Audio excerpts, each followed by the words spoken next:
Ang susunod na programa ay nagpapatuloy dahil sa inyong pagmamahal, donasyon at kaloob sa Greg Durante Ministries.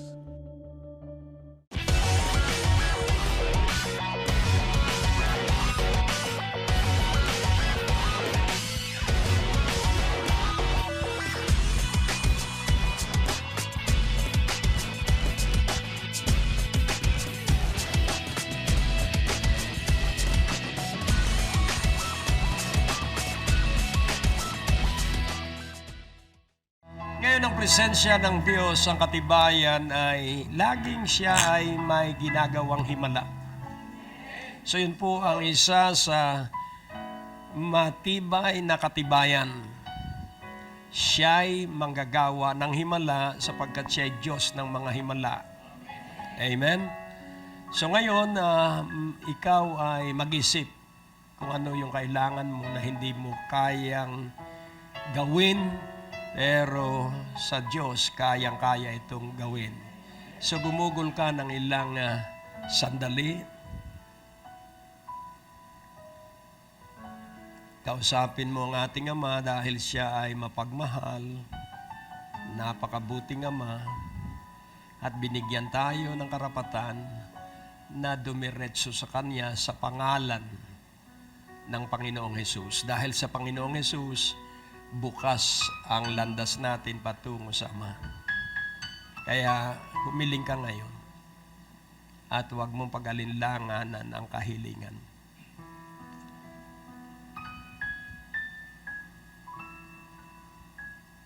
Magkakaroon ka ng karanasan ngayon sa himala ng Diyos. Amen?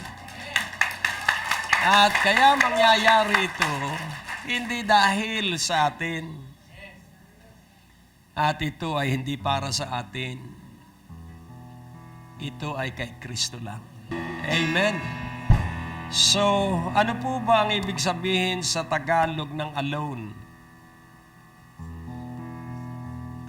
Nag-iisa, no? Pero dun sa awitin ay tangi. In Christ alone.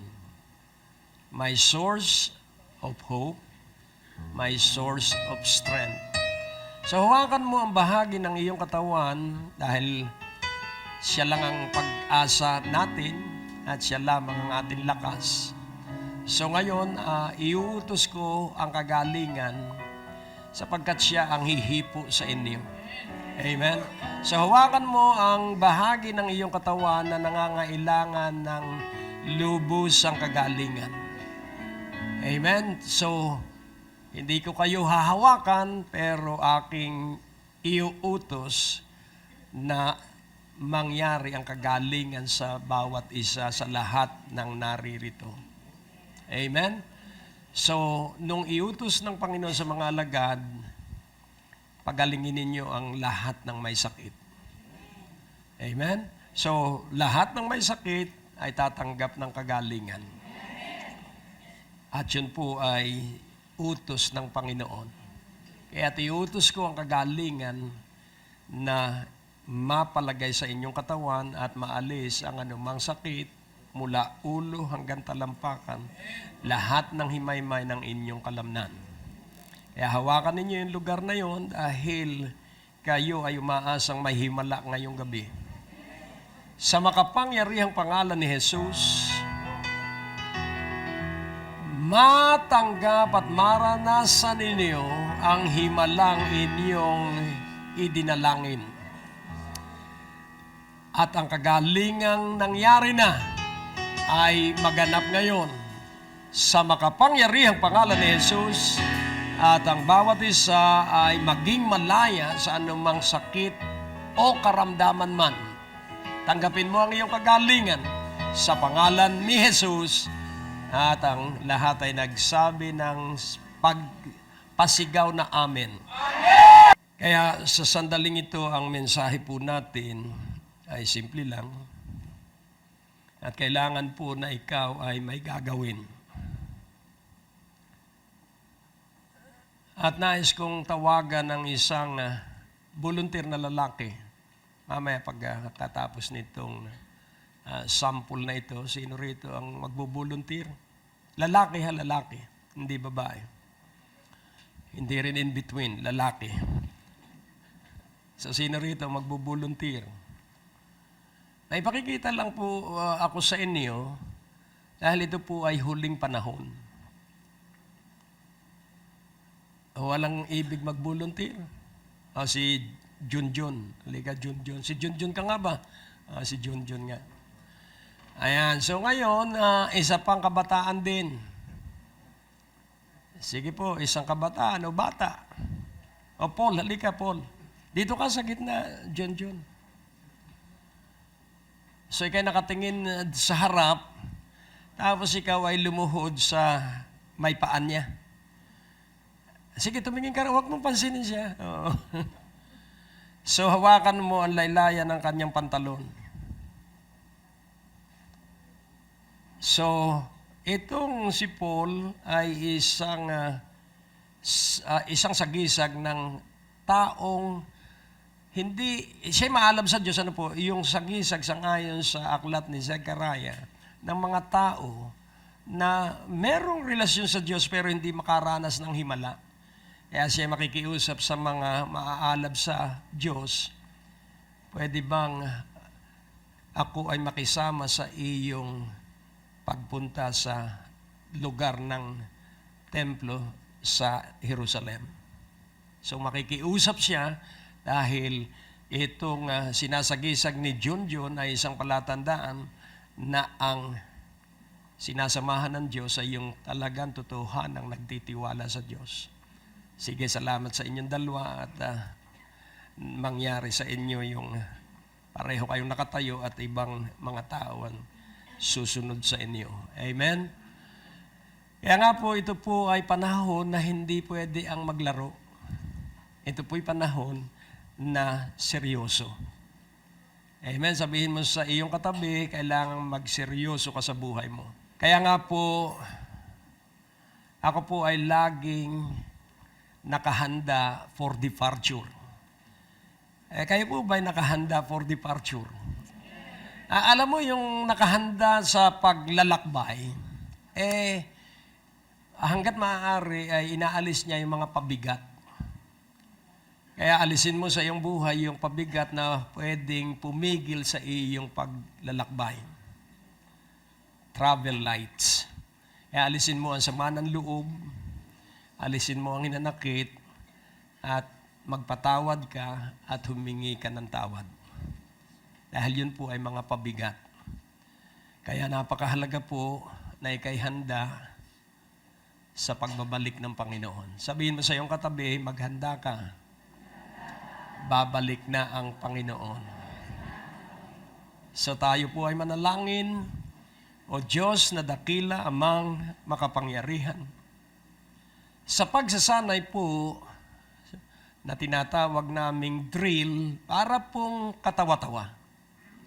Subalit ang mga nagsasanay pagdating ng aktwal ay hindi po sila magugulat sapagkat nasanay na sila sa kanilang pinagsanayan. At pagpalain mo po ang bawat isa at maluwalhati ang banal at dakila mong pangalan sa pangalan ni Jesus. Amen. So, ang mga Hebreo po, sila po yung mga Hudyo din, sila po ay nung panahong unang siglo o the first century of the church, sila po ay hirap na hirap sa buhay at sila po ay talagang sila po ay outcast of society. Silipin natin sandali ang tala ng pagiging nilang outcast sa Hebrews chapter 10 verse 32. Kung titingnan po natin, at ang sabi po dito, but call to remembrance the former days in which after you were illuminated, you endured a great fight of affliction. So pansinin po natin, nung tayo'y wala sa ganitong gawain, nung hindi pa tayo Kristiyano, nung hindi pa tayo naliliwanagan, okay lang ang magsinungaling.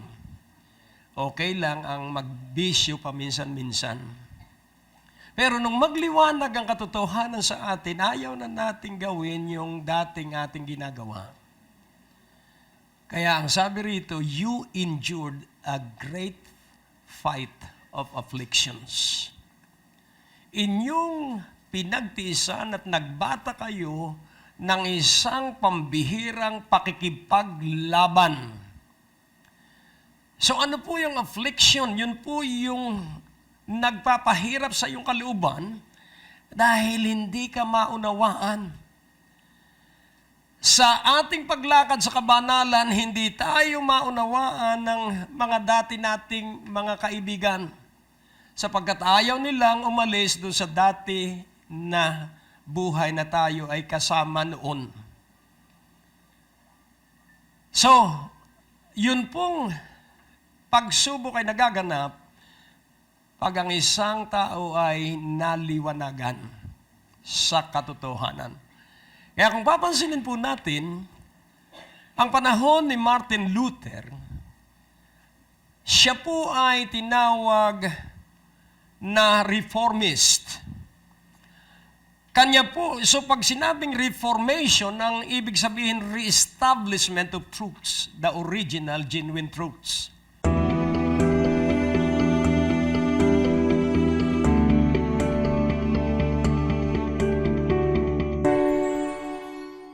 Sawa ka na ba sa iyong mga napapanood ng mga negatibo at pangit na balita?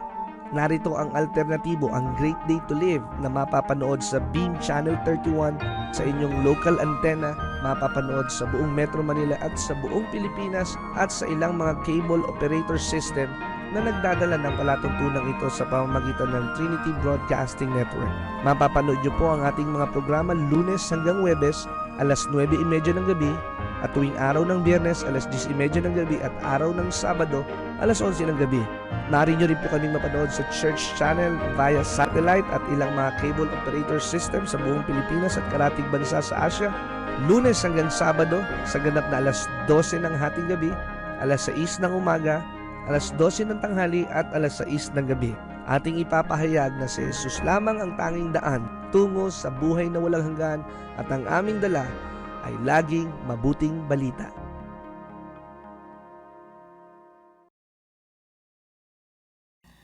So kanya po, bagamat siya ay isang pari, kanya pong pinalitaw na muli ang katotohanan batay sa panimula ng simbahan.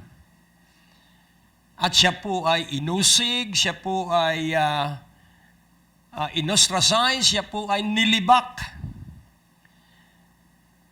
At kailangan pong siya ay manindigan at wala siyang katatakutan kundi ang Diyos. At sinunda ng isang lalaki, dalawang lalaki lamang gagawin kong halimbawa, si John Wesley. Si John Wesley ay isang lalaki na nung mapusuan siya ng Diyos, tumibok sa kanyang puso ang pangangaral ng Ebanghelyo. At siya naman ay marunong sa teolohiya at alam niya ang salita ng Diyos. At pumunta siya sa mga simbahan at nakikiusap siya na kung pwede siya ay makapangaral. At bawat simbahan na pinupuntahan niya, siya ay ipinagtatabuyan. Wala kang lugar dito sa simbahan ko. Pero hindi po siya napigil. Lipat uli ng simbahan. Lahat ng simbahan po na puntahan niya, pinagsasarhan siya ng pintuan. So sa pagtayo po sa katotohanan, meron pong laging pakikipaglaban. Endured a great fight of afflictions. Eh di wala siyang pangangaralan. So ang ginawa niya, sa gilid ng bukid siya nangaral. At nung malaman ng mga tao na may nangangaral na John Wesley, libo-libo ang nagsama-sama. Higit pa doon sa lahat ng simbahan na kanyang pinuntahan ng dami ng tao. Dahil ang tao po ay naghahanap ng tunay na ebanghelyo. At ang tunay na ebanghelyo po ay hindi basta kaaliwan, kundi karanasan sa himala. Tingnan mo ang iyong katabi at iyong usisain mula ulo hanggang talampakan kung may karanasan siya sa himala. Makikita po yan sa mukha.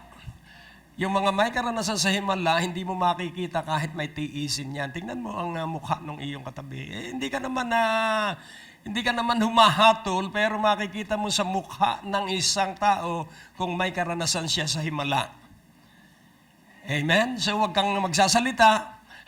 Amen? So, sa verse 33, makikita po natin, partly, while you were made a gazing stock, both by reproaches and afflictions, and partly while you became companions of them that were so used. So, pansinin po natin, gazing stock.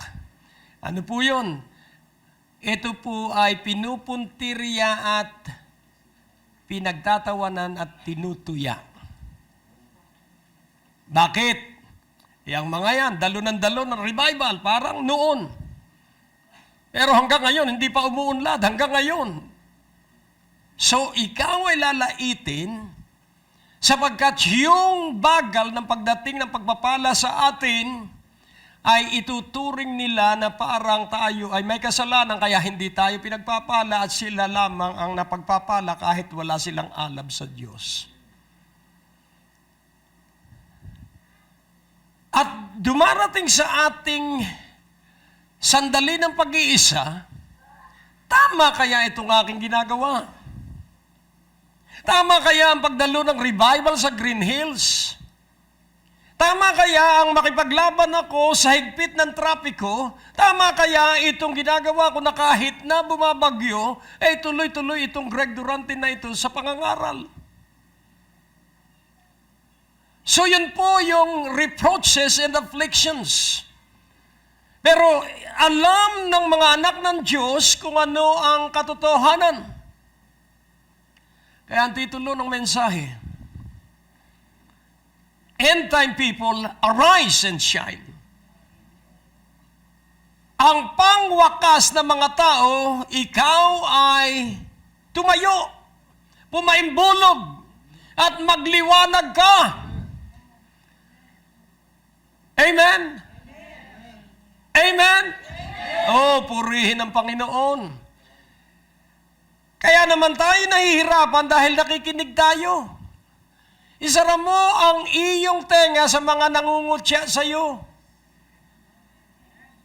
Magikang bingi sa mga mangungutya at magikang bulag sa mga pinagtatawanan ka at magikang pipe para wag mo silang patulan.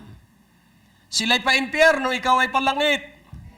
Pero wag mo sasabihin sa kanila yon. Dahil baka ikaw ay awayin.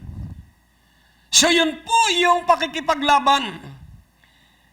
Dahil hindi mo ibig na sila ay mapunta sa dagat-dagatang apoy. Kaya ikaw ay nagtitiis at ikaw ay nagtityaga at ikaw ay patuloy na umuunawa at nagpapatawad. Pero ikaw ay nalulungkot. Ika'y nahahabag. Pero sa kabila po noon, ang sabi sa verse 34, For you had compassion of me in my bonds, and took joyfully the spoiling of your goods, knowing in yourselves that you have in heaven, hindi sinabing you have on earth. Ano ang sabi? Knowing, ano po ang sabi? In yourselves, sapagkat nalalaman ninyo sa inyong mga sarili-sarili na sa langit ay meron kayong mahusay at mabuting pagpapala. Knowing in yourselves that you have in heaven a better and an enduring substance. Hello. So, atin pong pansinin na yung pansamantala nating dinaraan ng mga pagtitiis sa ibabaw ng lupa. At ang unang halimbawa nitong pagtitiyaga at pagtitiis ay sila Pablo at ang kanyang mga kasamahan. For you had compassion of me in my bonds. Sapagkat kayo ay may habag, ako'y kinahahabagan ninyo, ako'y kinaawaan ninyo dahil ako ay nakagapos. Dahil siya po ay isang bilanggo. Pero siya ay tuloy-tuloy sa pangangaral. At dahil naging magandang halimbawa si Pablo sa kanila, kahit sila ay dumaraan din nung dinaranas ni Pablo, buong kagalakan nila itong natatanggap. Kaya pansinin po natin kapag nagsanay ka pong nagagalak, katulad nung Sunday night, yun pala, hindi ko alam, ay may bagyo sa norte. At bukod dun sa rally, napakahigpit ng traffic kahit saan kami dumaan. At dahil maghapon ang gawain, at pagdating pa sa bahay, pagtapak ko sa sala, may tubig. So ano ang aking ginawa? Katatapos ko lang mangaral nung araw ng linggo, huwag magrereklamo, mapapasumpa ang susunod na lahi. You see, I preach. After the preaching, I practice. Ako po'y nangangaral at pagkatapos kong mangaral, sinasagawa ko po yung aking ipinangaral. Kaya ano ang ginawa kong una? Sabi ni Sister Alita, ang tagal mo. Paano? Dahil pag umalis po kami, binababa ko ang general switch. Kaya plinaslight ko muna ang lahat ng outlet dahil baka naman paglagay ko ng kuryente, ako'y makuryente. Kaya kailangan po na 3 bagay ang gagawin mo. Una ay check, recheck, double check, triple check, and check.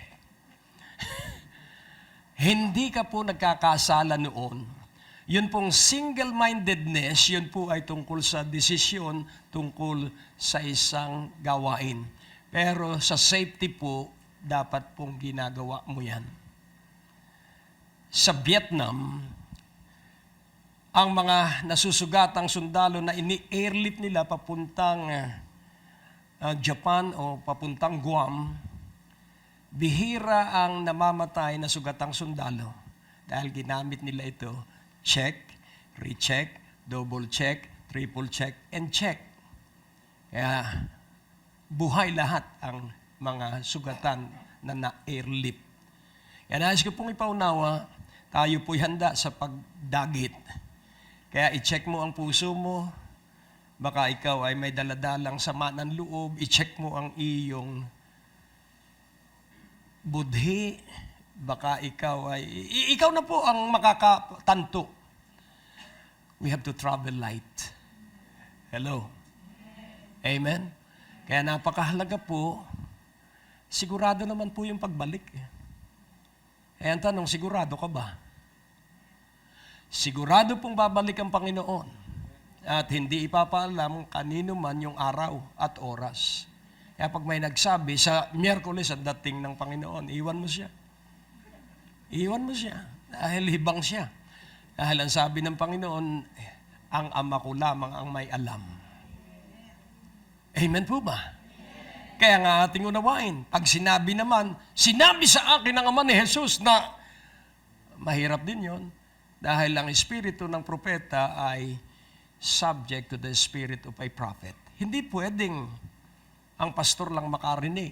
Kailangang ma-affirm, mapatunayan mo rin sa iyong dahil kayo ba'y nakikipag-uusap sa Diyos? Kayo ba'y naniniwalang walang ililihim sa iyo ang Diyos dahil ikay nakikipag-usap? Si Abraham nga, sabi ng Ama, ng Anak at ng Banal na Espiritu, meron silang pag-uusap.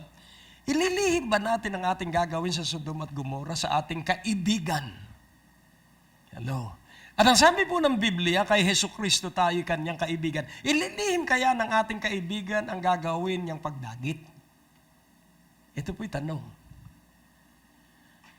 At hindi inilihim ng Diyos kay Abraham dahil si Abraham ay kaibigan ng Diyos at sinabi niya, gugunawin namin ang Sodom at Gomorrah.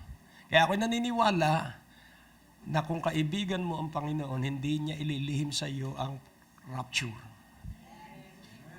Hindi po ito matututunan sa pag-aaral lamang. Ito po'y sa buhay na relasyon dahil ito po ay tibok ng puso. Amen? Kayo po ba ay may habag sa mga lingkod ng Diyos? Bakit parang ang amen ninyo sa ilong lang? Kailangan malakas pag sa tungkol sa lingkod ng Diyos. Amen! Ayan, ay pag you are blessed, malakas kayo pag sa inyo Pero pag sa mga manggagawa ay medyo atubili pa kayo. And then sa verse 35, cast not away therefore your confidence, which hath great recompense of reward. So, ano raw po ang ginagantimpalaan? Ano sa palagay ninyo dito sa talatang ito ang ginagantimpalaan? Your confidence. Huwag mong isa sa isang tabi, huwag mong ilalapag ang iyong tiwala sa Diyos. Malugod po namin kayong inaanyayahan sa aming mga Sunday worship services at kung kayo po'y malapit sa aming lugar, welcome po kayo na makasamba at makapagpuri sa ating Panginoon. Para po sa Metro Manila, ang biyaya ng Diyos Christian Fellowship ay matatagpuan sa 2nd floor, Medicor Building, Ortigas Avenue, Green Hills, San Juan, sa pangunguna ni Bishop Greg Durante.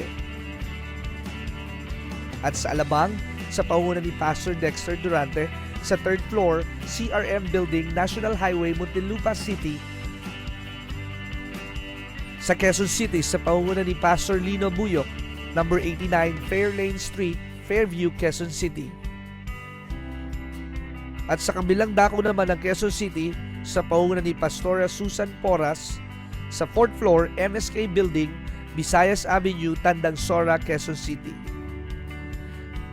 At sa gawin naman po ng Laguna, nandiyan po si Pastor Kenneth Andrew Durante sa 3rd floor, Morales Mall, Binyan, Laguna. Sa Morong Rizal, sa pangunguna ni Pastor Rodel Pantaleon, sa 586 J. Pascual Street, Morong Rizal. Sa Antipolo City, sa pangunguna ni Pastor Dexter Durante, sa Barangay San Luis C. Lawis Extension, Antipolo City. Sa gawin naman ng Cavite, nandiyan po si Pastora Aida de Guzman sa Munting Pariiso, Ibayo Estasyon, Naik, Cavite. Sa Quezon Province, sa atin pong Prayer Mountain, sa Barangay Kamaysa, Bukal ng Buhay, Tayabas, Quezon, sa pangunguna ni Sister Jennifer Gonzalez. Sa Nueva Ecija, sa pangunguna ni Pastor Enrique Cruz, sa number 028 Zone 4, Barangay Portal Rizal, Nueva Ecija. Sa kabilang dako ng Nueva Ecija, sa pangunguna ni Pastor Ruperto Rillo, sa Barangay Kabukbukan, Nueva Ecija. Sa Batangas, nandiyan po si Pastor Edgar Rillo sa F. Alex Street, Barangay 6, Nasugbu, Batangas. Sa Bicol Region, sa pangunguna ni Pastor Artem Landong, sa 2nd floor, Landong Building, 091 Corraldo Street, Zone 3, Tres Reyes, Bato, Camarines Sur. At sa mga nabanggit na simbahan, kayo po ay malayang makakasamba, makakapagpuri at malayang makakaranas ng himala at katapatan, kabutihan at kapangyarihan ng ating Panginoon. Halina sa darating na linggo, magkita-kita tayo at wag po kayong pupunta na mag-isa. Magsama po kayo ng inyong mga kaibigan, kabarangay, kapitbahay at mga mahal sa buhay at patuloy nating ideklara na si Jesus ay Diyos at siya'y naghahari sa lahat ng may pananalig.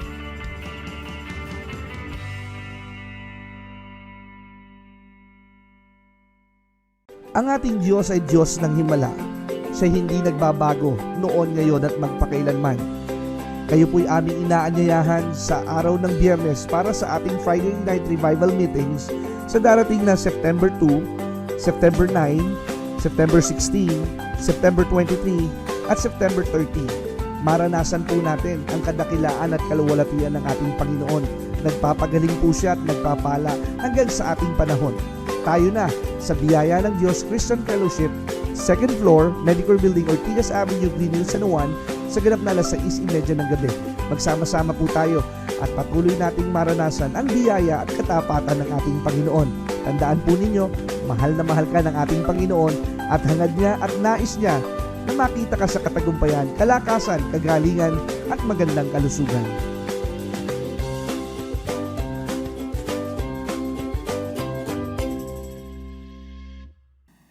Dahil yung tiwala mo sa Diyos ang may gantimpala.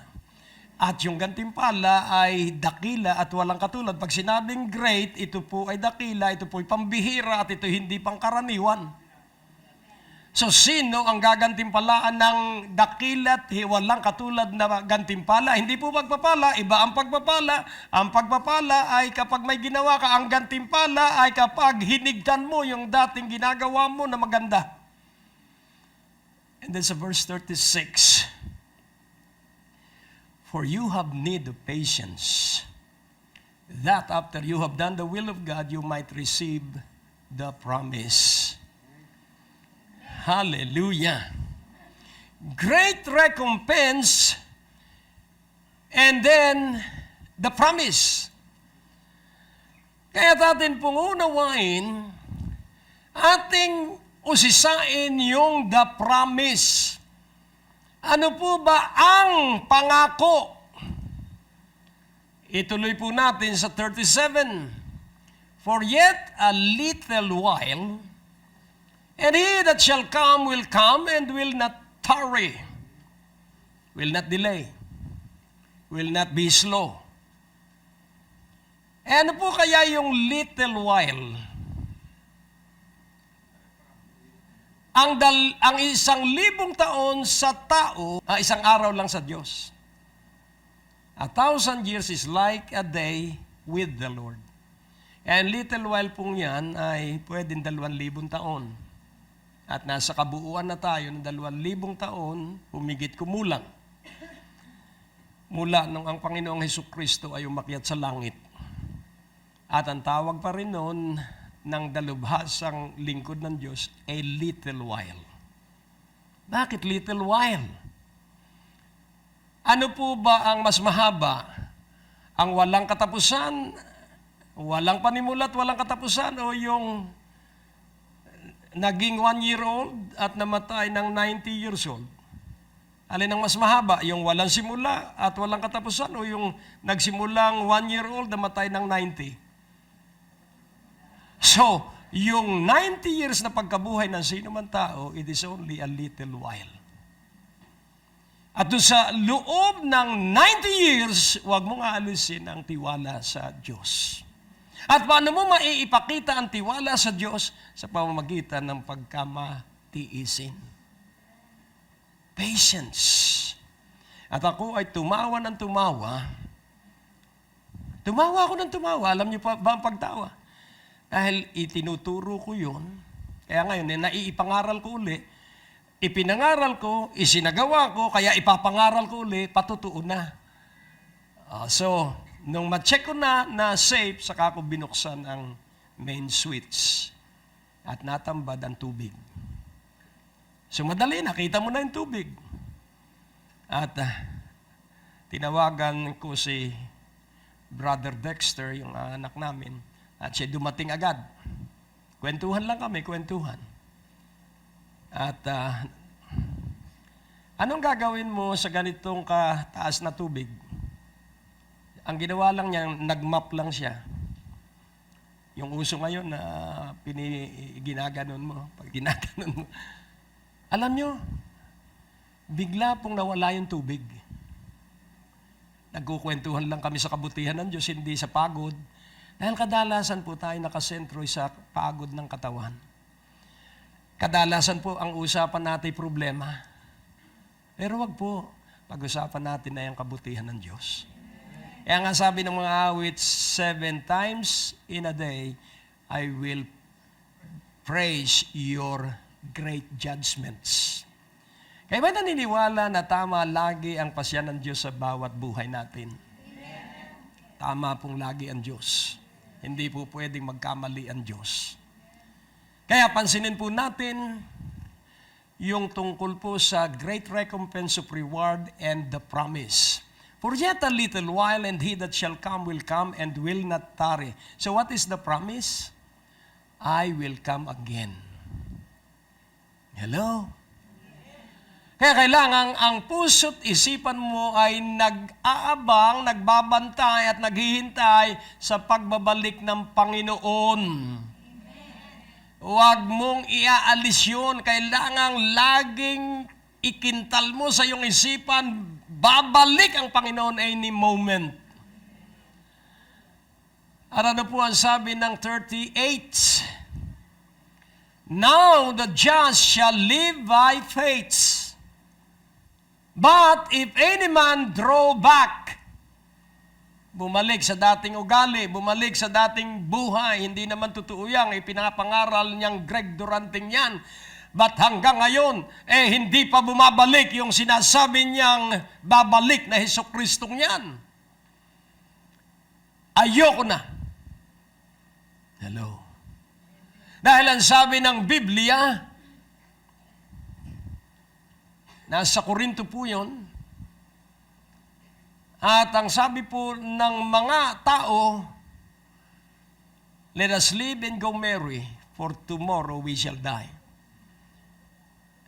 Magpakasasa na tayo at magpakasaya at mamamatay din naman tayo bukas.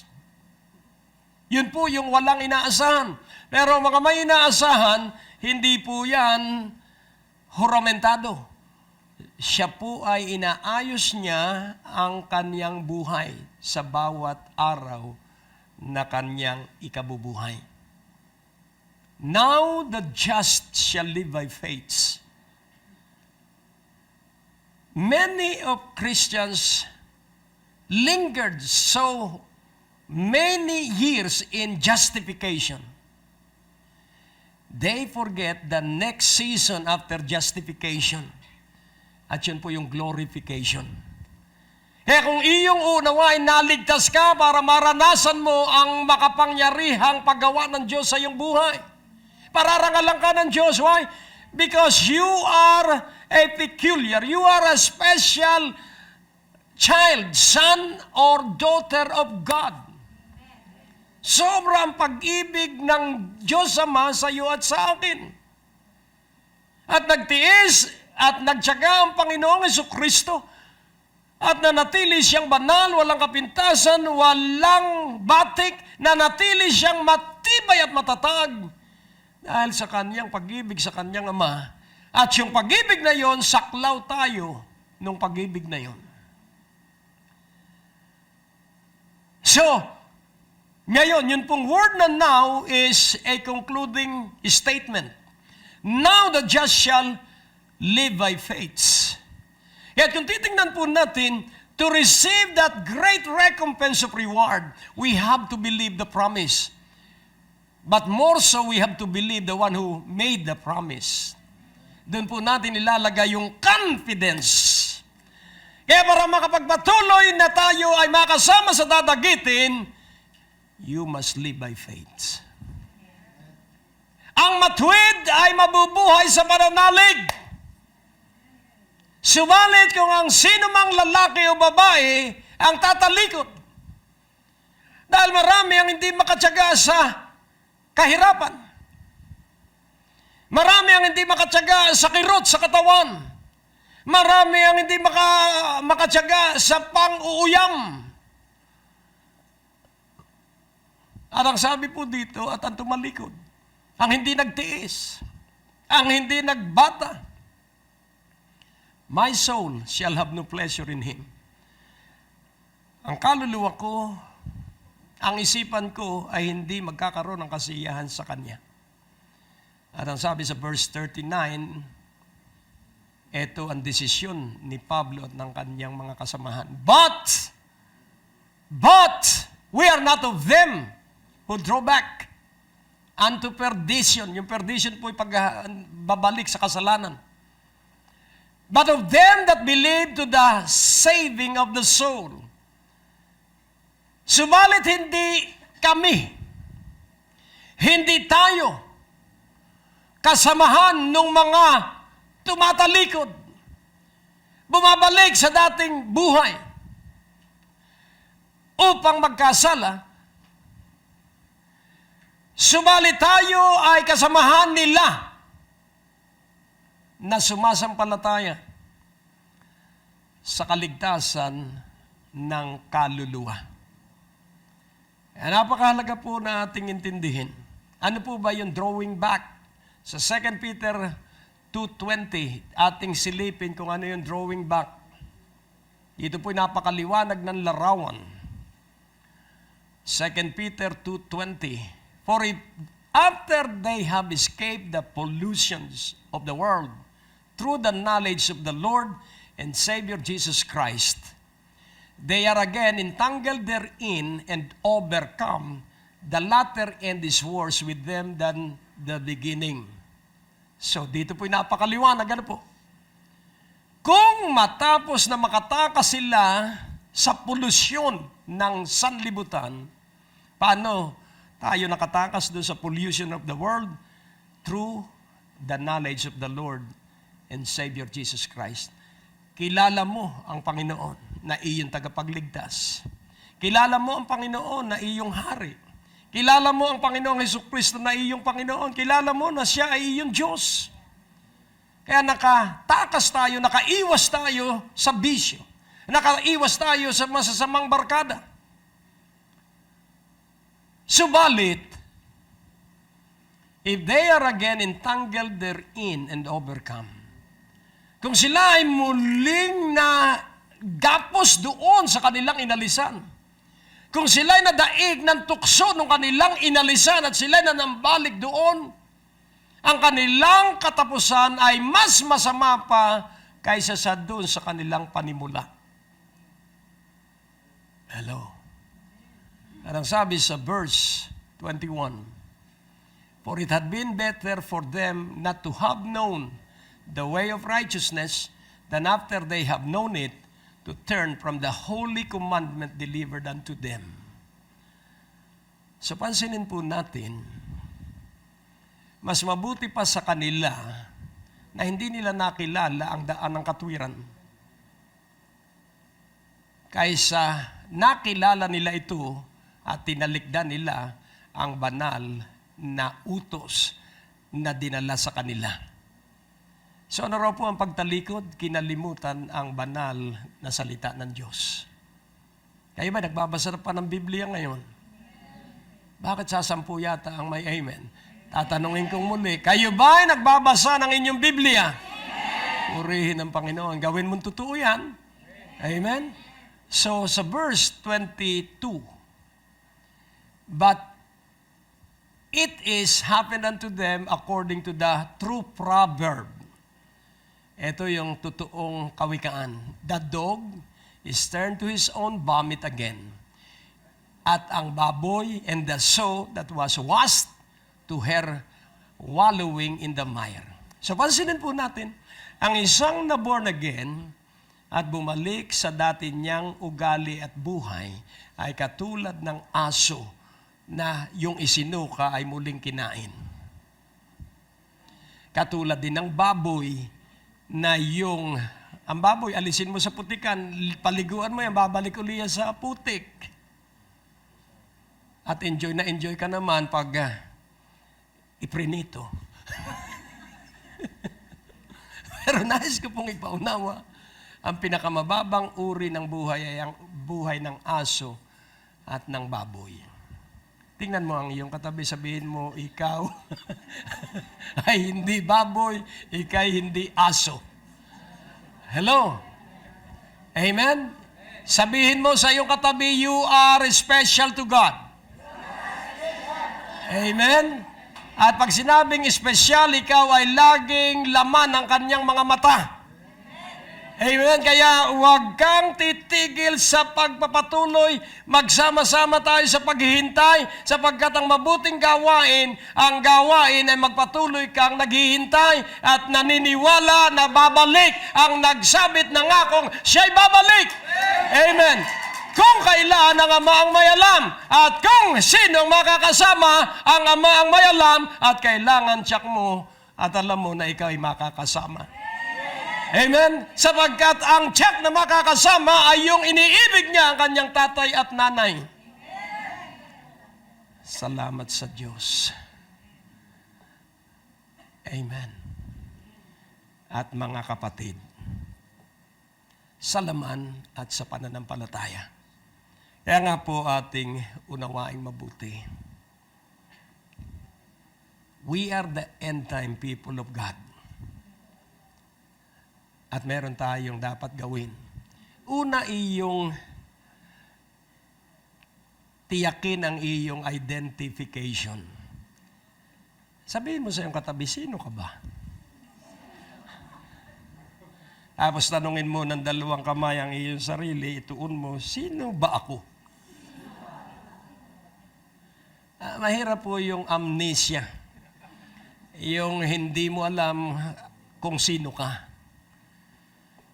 At hindi naman ito amnesia, kundi ignorance. Kapag hindi mo alam kung sino ka, mabubuhay ka sa maling uri ng pamumuhay dahil hindi mo alam kung sino ka. At ang isang taong hindi niya alam kung sino siya ay gaya ng gaya. Pati sa pagbili ng damit, gaya ng gaya. Kaya makikita natin na ang mga tao ay kung ano yung nasa advertisement sa mga billboard. Naku, gusto ko yung gadget na yun. Pero hindi po dapat ganon. Kailangan po, kaya ka bibili ng gadget dahil kailangan mo. Hindi lang pampapogi. Hindi lang pagyayabang. Kaya nga ako'y, pag minsan ay nalulungkot pag ipinakikita pa na iPhone 6 yung kanyang, hello? Hello? Sa loob-loob din ko'y pambihira. Ito baka ito lang ang kayamanan niya. Kumukuha sila ng personalidad dahil sa mga gadget nila. What? Hindi nakakapagpapugi o nakakapagpaganda ang mamahaling gamit. Naalaala ko tuloy ngayon ng isang lalaki. Nagpunyagi, nagsikap, at naabot ang malaking sweldo. At ang sabi niya, bibili ako ng bagong Ferrari. So, nakabili siya. Ang dami niyang kaibigan nung siya may Ferrari. Pero siya napagod, kami maintain dahil ang mahal ng maintenance. At dahil siya napagod, siya nagtanong. Dahil ulitin kong muli, huwag kang kukuha ng paggalang ng tao dahil sa isinusuot mo. Ulitin kong muli, huwag kang kukuha ng paggalang sa ibang tao dahil sa isinusuot mo. So sabi niya, nagtanong siya sa kanyang sarili, totoo kaya mga kaibigan kong ito? Puro puri ako, araw-araw na kami magkakasama. Ibinenta niya na wala yung kanyang mga kaibigan. Hindi pala siya ang pinahahalagahan ng mga kaibigan niya, yung pagsakay sa Ferrari. At pagiging kaibigan niya dahil siya ay naka-Ferrari. Kaya nais kong ipaunawa sa inyo, kailangang makilala ka na si Jesucristo ang iyong Panginoon. Amen po ba? Arise and shine! Arise and shine! Kailangan makita si Jesucristo sa iyo at sa aking buhay. Kaya sabi ni John the Baptist, let Him increase, let me decrease. Pero ang maraming Kristiyano, let me increase and let Jesus decrease. Marami ang Kristiyano na ganito ang pagkaintindi sa sinabi ni James sa James 1:19, be quick to listen, slow to speak, slow to become angry or to wrath. Yung iba, pag minsan ay short-sighted at blurred ang paningin, kaya ganito ang basa ng marami. Wherefore, my beloved brethren, let every man be slow to hear and swift to speak and swift to wrath. Ang marami pong tao ay hindi nakikinig, galit na kapag daka. Hello. Pag-uwi, galing revival, pag-uwi, hindi ka pa nagsaing.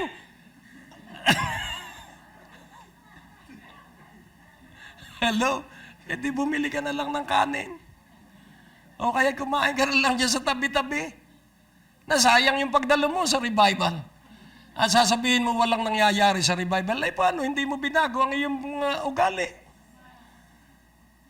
At sasabihin mo, Pastor, ba't hindi mo bago mga anak ko? Ba't hindi ka madala? Paano pala? Sigaw ka pa rin. Dahil sasabihin ng mga anak, ay kung katulad lang naman ni tatay o ni nanay, dalo nga ng dalo, pero naninigarilyo pa rin. Walang buhay at walang himala. Hello? Kaya nais ko pong inyong maintindihan ngayon, who are you? Sa 1 Peter 2:9, this is who you are. But you are a chosen generation, a royal priesthood, an holy nation, a peculiar people. Yun pong peculiar sa pinakang genuine meaning po nito ay special. You are the head, not the tail. And all the thing that you never ask, I give you riches and honor. Pag binigyan ka ng kayamanan ng Diyos, nakakarangal at hindi nakakatakot. Amen. Bakit? Why is it that we belong to this chosen generation? Why is it that we belong to the royal priesthood and holy nation? And why is it that we are considered by God that we are special to Him? This is the purpose. This is the intention of God, that you should show forth the praises of Him who hath called you out of darkness into His marvelous light. Upang maipakita mo ang mga pagpupuri sa Kanya. Ano po yung praises of Him? Una, tingnan natin, nagpupuri ang Diyos dahil tayo ay nagpapatuloy. Nagpupuri ang ating kasama sa pamilya dahil tayo ay nagpapatuloy. Nagpupuri ang mga nasa paligid natin na dati tayo inuuyam sapagkat may nakikitang pagbabago na hindi nila matagpuan sa kanilang sarili. Nakikita nila ang ibang buhay sa iyo. Amen? So, nagpupuri sila sa Diyos at sila'y hahawak sa laylayan ng iyong baro at sasabihin, pwede bang ako isama mo sa Green Hills? Nais ko rin ang buhay na nakikita ko sa iyo sapagkat ikaw ay nagliliwanag.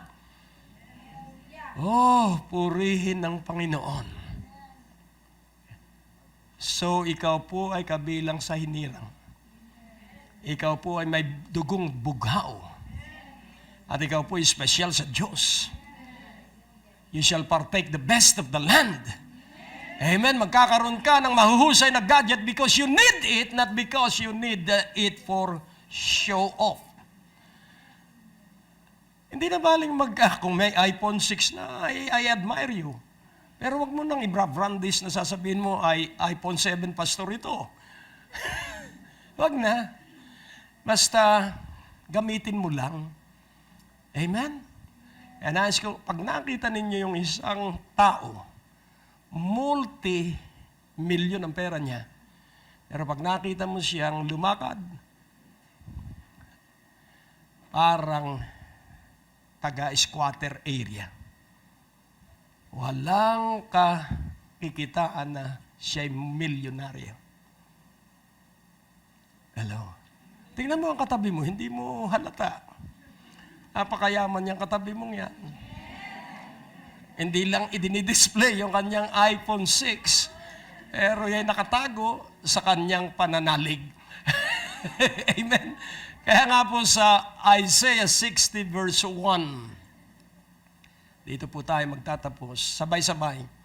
Arise, shine, for thy light is come, and the glory of the Lord is risen upon thee. Hallelujah. Bumangon ka, magliwanag ka, sapagkat ang ilaw ay dumating na. At ang luwalhati ng Panginoon ay tumaas na sa iyo. Puspos ka na ng kaluwalhatian ng Panginoon. Amen. So arise, shine, use the lights. Those who follow me will never be walking in darkness. And this month is the month of great blessing beyond your imagination. Expect the best this month in the name of Jesus. Because this is the fullness of the 7 years. Kaya nais ko pong ipaunawa sa inyo, huwag mo nang ilaglag pa yung pagkakataon mo na makaranas ng himalang hindi mo pa nararanasan sa buo mong buhay. Tayo po ay dumalangin O Diyos aming Ama, walang hanggan ang iyong kabutihan. At hayaan mong laging aming alalahanin na kami ay hinirang mo, na kami espesyal sa iyo, na ang dugo namin, dugong bughaw, sapagkat ito ay dugo ng Panginoong Hesukristo, na hari ng mga hari at Panginoon ng mga Panginoon. Napakabuti mo. Kaya tanggapin mo ang mga papuri. Papuri naming personal at papuri ng aming kasama sa aming pamilya at papuri ng mga taong nakatingin sa amin. At papuring buhat sa iyo ang bumubuhay sa amin. Sa iyo ang kalwalhatian, papuri at parangal sa pangalan ni Jesus. Amen! Ang natapos na palatuntunan ay nagpapatuloy dahil sa inyong pagmamahal, kaloob at donasyon sa Greg Durante Ministries. Para po sa pagpapatuloy ng programang ito, kailangan po namin ng inyong panalangin at pinansyal na suporta. Sa bawat kaloob ng inyong ipapadala, anuman ang halaga, bibigyan po namin kayo ng anointing oil bilang pasasalamat sa inyong pagtulong at pagsuporta sa Greg Durante Ministries. Naalaala ko ang Heaven's Economy at Heaven's Economic. Ang Diyos ay sumumpa sa kanyang sarili dahil wala namang hihigit pa sa kanya, na habang ang araw at ang lupa ay lupa, habang ang gabi ay gabi, magpapatuloy ito. At ang pagdaloy ng kasaganaan ay nasa pagtatanim. It is in sowing that there will be reaping. It is in planting that there will be harvest. And it is in giving that there will be receiving. So sa tatlong ito, planting, sowing, giving. Giving, sowing, planting. Planting, sowing, giving. Kaya't sa pagkakataong ito, nais kong kayo ay i-challenge para maging financial partner ng gawain ito ng Panginoon. At sa inyong ipagkakaloob na anumang halaga, meron akong inihandang 2 CD teaching ko at isang refrigerator magnet na may Word of God. Alinman dito sa dalawa, as per your request, as you deposit to the bank account of this ministry, ay ipadadala ko po agad dito sa inyo. Kaya't sa inyo pong may pagkakaloob, ako'y dadalangin para sa katiyakan ng inyong pag-aani, sa inyong paggapas at sa inyong pagtanggap. Aking Ama, salamat po sa iyong salita. Salamat po at hindi kami magkukulang habang tuloy-tuloy ang aming pagtatanim at aming pagbibigay. Kaya pagpalain mo ang bawat isa sapagkat sila ay napakaunlad at napakaalab at walang tigil sa pagtatanim at sa pagbibigay. Pagpalain mo sila at maranasan nila ang kaibang daloy ng pagbuwelta ng pagpapala sa kanila at maranasan nila ang material at pinansyal na kakaibang kasaganaan sa kanilang kamay at sa kanilang buhay at sambahayan. Sa makapangyarihang pangalan ni Jesus, maganap at mangyari ang aking pinahayag na ito sa pangalan ni Jesus. Amen.